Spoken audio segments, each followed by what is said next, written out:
নমস্কাৰ এই মুহূৰ্তত আহি পৰিছে ৰাতিপুৱাৰ কেইবাটাও গুৰুত্বপূৰ্ণ খবৰ। আজি হৈছে 19 জুন। পুৱা 10 বজাৰ লগে লগে লাখ লাখ কৃষকৰ একাউণ্টত চৰকাৰে প্ৰদান কৰিব পিএম কিষাণৰ 20 নম্বৰ কিস্তিৰ ধনৰাশি। অতি শীঘ্ৰে কৃষকে চেক কৰক আপোনাৰ বেংক একাউণ্ট। লাখ লাখ মহিলাকৰ একাউণ্টত চৰকাৰে প্ৰদান কৰিব 10,000 কোটি টকা। নতুনকৈ মহিলাসকলে কৰিব পাৰিব মহিলা উদ্যমিতা আঁচনিৰ বাবে আবেদন।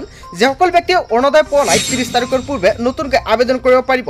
অসমৰ মুখ্যমন্ত্ৰী ডক্টৰ হিমন্ত বিশ্ব শৰ্মাই আজিৰ দিনটোত জনতাৰ বাবে কেইবাটাও বৃহৎ সিদ্ধান্ত গ্ৰহণ কৰিছে। লাখ লাখ দুখীয়াৰ একাউণ্টত চৰকাৰে প্ৰদান কৰিব প্ৰত্যেক মাহতে 1,000 কোটি টকা। যদি আপোনাৰ ৰেচন কাৰ্ড আছে তেন্তে আপুনি কৰিব পাৰিব আবেদন।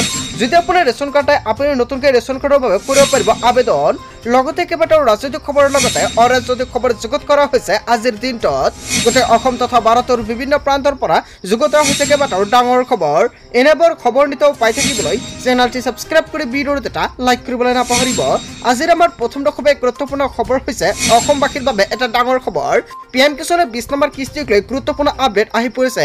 সকলোৱে অপেক্ষা কৰি আছে কেতিয়া সম্ভৱ পিএম কিষাণৰ 20 নম্বৰ কিস্তিৰ ধনৰাশি। PM Kisan Yojana when will the 20 installment be released? কেতিয়া ৰিলিজ কৰিব পিএম কিষাণৰ 20 নম্বৰ কিস্তিৰ ধনৰাশি। The 20 installment of PM Kisan Samman Nidhi schemes. So' PM কিষাণৰ 20 নম্বৰ কিস্তি যিখন আপোনালোকৰ ৰিলিজ কৰিব সেইখন 20 তাৰিখত ৰিলিজ কৰিব। চৰকাৰৰ সম্পূৰ্ণকৈ ডেটটো প্ৰকাশ কৰিছে deposit into farmer accounts on June 2025। চ' আপোনালোকে নিশ্চয় সম্পূৰ্ণকৈ জানিলে পিএম কিষাণৰ প্ৰতিজন হিতাধিকাৰীৰ একাউণ্টত কেন্দ্ৰীয় চৰকাৰৰ ফালৰ পৰা নতুন ডেট ফিক্স কৰা হৈছে আৰু 20 জুনত দেশৰ কোটি কোটি কৃষকৰ একাউণ্টত 20 নম্বৰ কিস্তিৰ টকাটো প্ৰদান কৰিব। কিছুমানৰ একাউণ্টত চৰকাৰে প্ৰদান কৰিব 2,000 কোটি টকা, কিছুমানৰ একাউণ্টত চৰকাৰে প্ৰদান কৰিব 4,000 কোটি টকা। কিন্তু তাৰ আগতে কৰিব লাগিব 3টা গুৰুত্বপূৰ্ণ কাম। যদি আপোনাৰ বেংক একাউণ্টটো আপডেট কৰিবলগীয়া আছে আজিৰ দিনৰ ভিতৰতে কৰিব লাগিব, কিয়নো কালি পুৱা 10 বজাৰ লগে লগে দেশৰ কোটি কোটি কৃষকৰ একাউণ্টত 2,000 কোটি টকা জমা হ'ব। তাৰ আগতে যদি আপুনি ইকেৱাইচি কৰা নাই অতি শীঘ্ৰে ইকেৱাইচি কৰক। যদি আপুনি লেণ্ড চিডিং কৰা নাই অতি শীঘ্ৰে লেণ্ড চিডিং কৰক। যিসকল কৃষকে নতুনকৈ আবেদন কৰিছে সেইসকলৰ একাউণ্টত চৰকাৰে এই টকা প্ৰদান কৰিব বুলি কেইবাটাও গুৰুত্বপূৰ্ণ আপডেট প্ৰকাশ কৰিছে কেন্দ্ৰীয় চৰকাৰৰ ফালৰ পৰা। যদি আপোনাৰ পোষ্ট অফিচৰ একাউণ্ট থাকে তেনে ক্ষেত্ৰত আপোনাৰ বাবে এটা ভাল খবৰ। পোষ্ট অফিচৰ একাউণ্ট থকা প্ৰতিজন ব্যক্তিৰ একাউণ্টত চৰকাৰে সোনকালে টকাটো প্ৰদান কৰিব পাৰে। তাৰ বাবে যদি আপোনাৰ একাউণ্টৰ কিবা সমস্যা আছে আজিৰ দিনৰ ভিতৰতে আপুনি পোষ্ট অফিচৰ একাউণ্ট অপেন কৰক, অন্যথা আপোনাৰ একাউণ্টত আপুনি টকা পোৱাত কিবা অসুবিধা হ'ব পাৰে। পিছত অসমবাসী ৰাজক জনাইছো আমাৰ পৰৱৰ্তী খুবেই গুৰুত্বপূৰ্ণ খবৰ লগতে ডাঙৰ খবৰ। দেশৰ কোটি কোটি বাহনৰ গৰাকীৰ বাবে ডাঙৰ খবৰ আহি পৰিছে। এতিয়াৰ পৰা টোল গেটত ৰৈ আপুনি আদায় দিব নালাগে টোল কৰ। এবছৰৰ বাবে মাত্ৰ 3,000 টকাৰ ফাষ্টেগ ৰিচাৰ্জ কৰক। আপুনি 3,000 টকাৰ ৰিচাৰ্জ কৰিলে 200টা যাত্ৰা কৰিব পাৰিব। আপুনি 3,000 টকাৰে আপুনি লাভ কৰিব বাৰ্ষিক পাছ। কেৱল ব্যক্তিগত বাহনত প্ৰযোজ্য হ'ব এই নতুন নিয়ম। 3,000 টকাত পাৰ হ'ব পাৰিব 200টা টোল গেট। আজিৰ ভিডিঅ'টো সকলোৱে বেছিকৈ শ্বেয়াৰ কৰি দিব যাতে ব্যক্তিগত বাহন থকা প্ৰত্যেকজন ব্যক্তিয়ে জানিব পাৰে। এবছৰৰ বাবে 3,000 টকাৰে ৰিচাৰ্জ কৰক আৰু আপুনি ফাষ্টেগ ৰিচাৰ্জ কৰাৰ লগে লগে এবছৰৰ বাবে আপুনি সম্পূৰ্ণ বিনামূলীয়াকৈ 200 বাৰ পাৰ হ'ব পাৰিব। তাৰপিছত অসমবাসী ৰাজক জনাইছো আমাৰ পৰৱৰ্তী খুবেই গুৰুত্বপূৰ্ণ খবৰ লগতে ডাঙৰ খবৰ। বতৰ বিজ্ঞান কেন্দ্ৰই জাৰি কৰিছে এলাৰ্ট। গোৱালপাৰা, বৰপেটা, বজালী, নলবাৰী, কামৰূপ গ্ৰাম্য, মৰিগাঁও, পশ্চিম কাৰ্বি আংলং, ডিমা হাছাও। কেৱল এয়াই নহয়, কাছাৰ, শ্ৰীভূমি, হাইলাকান্দি, শোণিতপুৰ, নগাঁও, বিশ্বনাথ, গোলাঘাট আৰু লখিমপুৰত জাৰি কৰা হৈছে এলাৰ্ট। মাজুলী, যোৰহাট, শিৱসাগৰ, ধেমাজি, ডিব্ৰুগড়, চৰাইদেউ, তিনিচুকীয়াত জাৰি কৰা হৈছে এই এলাৰ্ট। কোকৰাঝাৰ, চিৰাং, ধুবুৰী, বঙাইগাঁৱত জাৰি কৰা হৈছে অৰেঞ্জ এলাৰ্ট। কেইবাখনো জিলাত জাৰি কৰা হৈছে এলাৰ্ট বৰষুণক লৈ। আপোনাৰ জিলা বা অঞ্চলত বৰ্তমান পৰিস্থিতি কেনেকুৱা বা বতৰ কেনেকুৱা, বতৰে আপোনাৰ অঞ্চলত কেনেকুৱা পৰিস্থিতিৰ সৃষ্টি কৰিছে নিশ্চয় কমেণ্ট কৰি জনাই দিব। যদি বৰষুণ দি আছে বা বতৰ বেয়া, যদি আপোনাৰ অঞ্চলত ধুমুহা আহি আছে তেনে ক্ষেত্ৰত আপুনি কমেণ্ট কৰি জনাই দিব। কোনটো অঞ্চল সেয়া আপুনি কমেণ্টত মেনশ্যন কৰি জনাবলৈ নাপাহৰিব। তাৰপিছত অসমবাসী ৰাজক জনাইছো আমাৰ পৰৱৰ্তী খুবেই গুৰুত্বপূৰ্ণ খবৰ। অসমৰ মুখ্যমন্ত্ৰী ডক্টৰ হিমন্ত বিশ্ব শৰ্মাই কেইবাটাও ডাঙৰ মন্তব্য কৰিছে। তেওঁলোকে প্ৰকৃতিয়ে ধ্বংস কৰিছে বুলি মন্তব্য কৰিছে মুখ্যমন্ত্ৰী ডক্টৰ হিমন্ত বিশ্ব শৰ্মাই। বিৰোধী দলপতিয়ে পত্ৰ লিখিল বন্ধ নহয় উচ্ছেদ অভিযান। মুখ্যমন্ত্ৰী ডক্টৰ হিমন্ত বিশ্ব শৰ্মাই কৰিলে ডাঙৰ ঘোষণা। গোৱালপাৰাত পুনৰ চলিব উচ্ছেদ। প্ৰথমটো উচ্ছেদ অভিযান ইতিমধ্যে অন্ত পৰিছে। গোৱালপাৰাৰ ৰাক্ষসনী পাহাৰত পুনৰ চলিব উচ্ছেদ। 2 দিনতে মুখ্যমন্ত্ৰী ডক্টৰ হিমন্ত বিশ্ব শৰ্মাই যাব উচ্ছেদ স্থলীলৈ। 1500 বিঘা মাটিৰ এখন বিল কৰিছিল দখল আৰু তাৰ পিছতে উচ্ছেদ চলোৱা হৈছে আৰু অৱশেষত উচ্ছেদ শেষ হৈছে আৰু তেওঁলোকে প্ৰকৃতিয়ে ধ্বংস কৰিছে বুলি মন্তব্য কৰিছে অসমৰ মুখ্যমন্ত্ৰী ডক্টৰ হিমন্ত বিশ্ব শৰ্মাই। আজিৰ ভিডিঅ'টো সকলোৱে বেছিকৈ শ্বেয়াৰ কৰি দিব। অতি শীঘ্ৰে মুখ্যমন্ত্ৰী ডক্টৰ হিমন্ত বিশ্ব শৰ্মাই 2 দিনত আহিব গোৱালপাৰা আৰু পুনৰ উচ্ছেদ অভিযান চলিব বুলি মন্তব্য কৰিছে।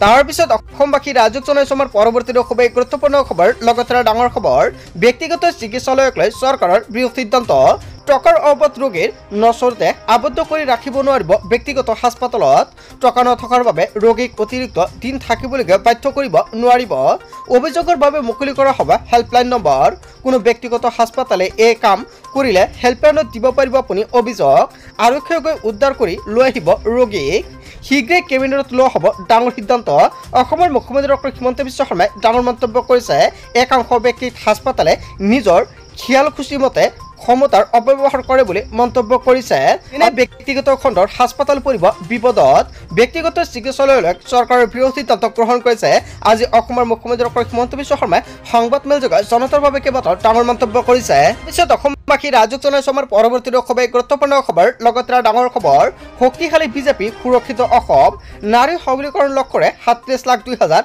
মহিলাক অৰুণোদয় আঁচনিৰ জৰিয়তে চৰকাৰে প্ৰদান কৰিছে 1250 টকাকৈ আৰু এই মাহৰ 10 তাৰিখত বহুতৰ একাউণ্টত চৰকাৰে টকাটো প্ৰদান কৰা নাই বা সোমোৱা নাই কিন্তু আকৌ চৰকাৰে 14 তাৰিখত আপোনাৰ একাউণ্টত 1250 টকাকৈ প্ৰদান কৰিছে অৰুণোদয় আঁচনিৰ টকা আপুনি পাইছে না নাই নিশ্চয় কমেণ্ট কৰি জনাই দিব যিসকলে একাউণ্টত এতিয়ালৈকে অৰুণোদয় আঁচনিৰ টকা পোৱা নাই সেইসকল ব্যক্তি এতিয়া চেক কৰক তালিকাত আপোনাৰ নাম আছে না নাই তালিকাত নাম নাথাকিলে আপুনি নতুনকৈ কৰিব লাগিব আবেদন অসমৰ মুখ্যমন্ত্ৰী ডক্টৰ হিমন্ত বিশ্ব শৰ্মাই সকলোকে নতুনকৈ অৰুণোদয় 3.0ত নামটো অন্তৰ্ভুক্ত কৰিবলৈ আহ্বান জনাইছে যদি তালিকাত আপোনাৰ নাম নাই তেনে ক্ষেত্ৰত 30 জুনৰ পূৰ্বে আপুনি কৰক আবেদন যেতিয়ালৈকে আপুনি নতুনকৈ আবেদন নকৰিব তেতিয়ালৈকে আপোনাৰ একাউণ্টত চৰকাৰে এই টকা প্ৰদান নকৰে অৱশেষত মুখ্যমন্ত্ৰী ডক্টৰ হিমন্ত বিশ্ব শৰ্মাই সংবাদমেল যোগে প্ৰতিজন মহিলাৰ বাবে ভাল খবৰ দিলে আৰু পিছত অসমবাসী ৰাইজক জনাইছো আমাৰ পৰৱৰ্তী খুবেই গুৰুত্বপূৰ্ণ খবৰ লগতে ডাঙৰ খবৰ আহি গ'ল লাখপতি বাইদেউৰ তালিকা লাখপতি বাইদেউৰ আঁচনিৰ বিগ আপডেট প্ৰকাশ পাইছে প্ৰথমতে চাওক তালিকাত আপোনাৰ নাম আছে না নাই তালিকাত নাম নাথাকিলে আপুনি নতুনকৈ কৰিব পাৰিব আবেদন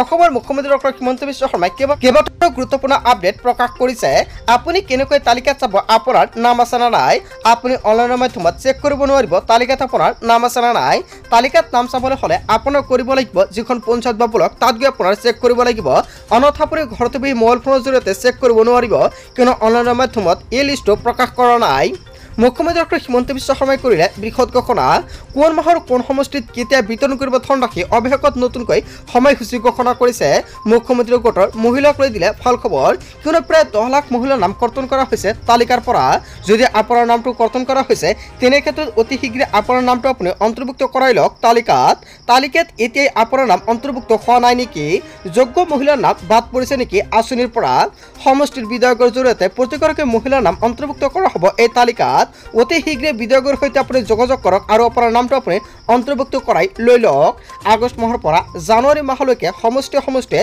বিতৰণ কৰা হ'ব 10,000 টকা 30 জুনৰ ভিতৰতে তালিকাত নাম নহা মহিলা পুনৰ কৰক আবেদন যদি আপোনাৰ তালিকাত নাম নাই তেনে ক্ষেত্ৰত 30 জুনৰ পূৰ্বে আপুনি নতুনকৈ আবেদন কৰিব পাৰিব আৰু আবেদন কৰাৰ পিছত নতুনকৈ আকৌ আপোনালোকৰ নামটো অন্তৰ্ভুক্ত কৰি দিয়া হ'ব তালিকাত আহি গ'ল লাখপতি বাইদেউৰ নতুন তালিকা প্ৰথমতে চাওক তালিকাত আপোনাৰ নাম আছে না নাই তালিকাত নাম নাথাকিলে আপুনি নতুনকৈ কৰিব পাৰিব আবেদন মুখ্যমন্ত্ৰী ডক্টৰ হিমন্ত বিশ্ব শৰ্মাৰ বৃহৎ ঘোষণা অসমবাসী ৰাইজক জনাইছো আমাৰ পৰৱৰ্তী খুবেই গুৰুত্বপূৰ্ণ খবৰ লগতে ডাঙৰ খবৰ চৰকাৰী প্ৰশিক্ষণৰ বাবে আজি আপুনি আৱাজ প্লাজত কৰক আবেদন চৰকাৰে নতুন তালিকা প্ৰকাশ কৰিব শীঘ্ৰে তাৰ আগতে যদি আপুনি এতিয়ালৈকে চৰকাৰী ঘৰৰ বাবে জিঅ' টিউন কৰে অতি শীঘ্ৰে জিঅ' টিউন কৰক এতিয়া আপুনি কৰ্তব্যহী কৰিব পাৰিব কিদৰে কৰ্তব্যহী কৰিব আপুনি আবেদন সেলফ সাৰ্ভেৰ বাবে মুকলি কৰা হৈছে এপ আৰু আপুনি এপৰ জৰিয়তে কৰিব পাৰিব সকলো ধৰণৰ কাম কাজ আৱাজ প্লাজৰ জৰিয়তে আজি কৰক আপুনি আবেদন জানি লওক কিদৰে আৱাজ প্লাজ এপত আপুনি কৰিব আবেদনৰ বাবে কি নথিপত্ৰৰ প্ৰয়োজন হ'ব